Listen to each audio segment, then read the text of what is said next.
Bilal Ghani loan जो कि साबिका Hurriyat conference का सीनियर हुर्रियत लीडरों में शुमार किया जाता था। और उसके बाद अगर हम बात करें, आज उन्हीं के हवाले से अब इलेक्शन की तैयारियां हो रही है। सरहदी जिला कुपवारा के त्रिहगाम इलाका, जहां पर बिलाल गनी लोन पिछले कई महीनों से लगातार लोगों से मिलने के लिए जाते हैं और अलग अलग गांव के अंदर जो है अपने अपने जो है मीटिंग्स का इनेकाद कर रहा है। माजी की सिचुएशन क्या रही है वो हमें याद नहीं रखना है। अलबत्ता एक चीज है कि अब हुर्रियत कॉन्फ्रेंस के लीडरान जो है वो अब इलेक्शन के अंदर हिस्सा लेने के लिए तैयार है। और कुछ लीडरान ऐसे हैं जिन्होंने पहले ही जो है इलेक्शन में बाज़ाब्ता तौर पर हिस्सा लिया है। बिलाल गनी लोन मरहूम अब्दुल गनी लोन का बेटा। और उसके बाद अगर हम बात करें कि बिलाल गनी लोन के बारे में, साबिका हुर्रियत कॉन्फ्रेंस का एग्जीक्यूटिव मेंबर रहा है। उसके बाद उन्होंने कुछ माह कबल ये कहा कि हुर्रियत कॉन्फ्रेंस के हवाले से जो है मुझे कोई भी वाबस्तगी उनके साथ नहीं है।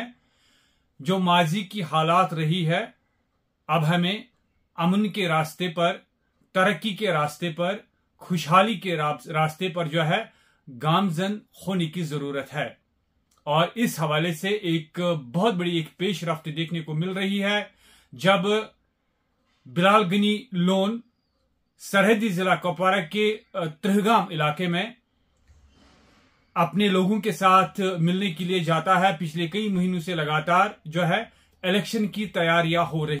अगर हम बात करें कि आने वाले इलेक्शन में जो है हिस्सा लेने के लिए बाज़ाब्ता तौर पर बिलाल गनी लोन जो है वो तैयार है और उसकी तैयारियां भी हो रही है। हालांकि आप जानते हैं कि पहले ही बिलाल गनी लोन ने जो है हुर्रियत कॉन्फ्रेंस से अलहदगी इख्तियार की है, किनारा कशी की है और उसके बाद जो है अब इलेक्शन में कूदने के लिए तैयारियां हो रही है। करा रहा है कि बिलाल गनी लोन अब आने वाले इंतखाबात में बाज़ाब्ता तौर पर शिरकत करने वाले हैं।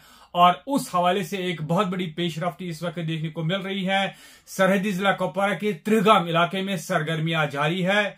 वहीं अगर हम बात करें, उन्होंने कहा कि जो सच बोलेगा उसको बोलने नहीं दिया जाता है। जो झूठ की सियासत माजी में रही है, हमें उससे बाहर निकलकर जो है लोगों के सामने जो है सच की आवाज रखनी होगी।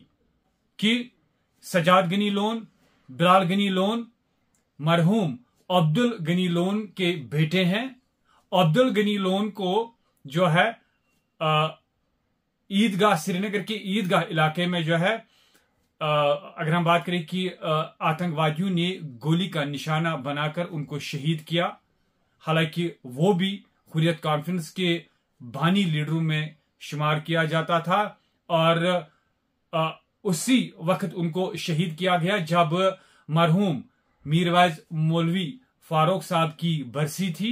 ईदगाह के अंदर जब एक बहुत बड़ा एक लोगों का मजमा था, उस टाइम जो है आतंकवादियों ने उसको गोलियां मारकर शहीद किया। और उनके दो बेटे सजाद गनी लोन, बिलाल गनी लोन, हालांकि आप जानते हैं कि सजाद गनी लोन ऑलरेडी जो है मेन स्ट्रीम में शामिल हो चुका है। उनने इलेक्शन लड़े हैं, वो मंत्री बने और उसके बाद जो है अब तैयारियां हो रही है। बिलाल गनी लोन जो है अब आने वाले इंतखाबात में बाज़ाब्ता तौर पर हिस्सा लेने के लिए तैयार है। हम आपको याद दिलाना चाहेंगे, अगर इन हुर्रियत लीडरान ने 1990 में ये सोचा होगा हम किस रास्ते पर आगे बढ़ रहे हैं, और इस वक्त जो है हमारे तमाम लोग जो है जो इस वक्त जो है ग्रेव यार्ड में इस वक्त देखने को मिल रहे हैं, हमारे ग्रेव यार्ड अभी भर के हैं,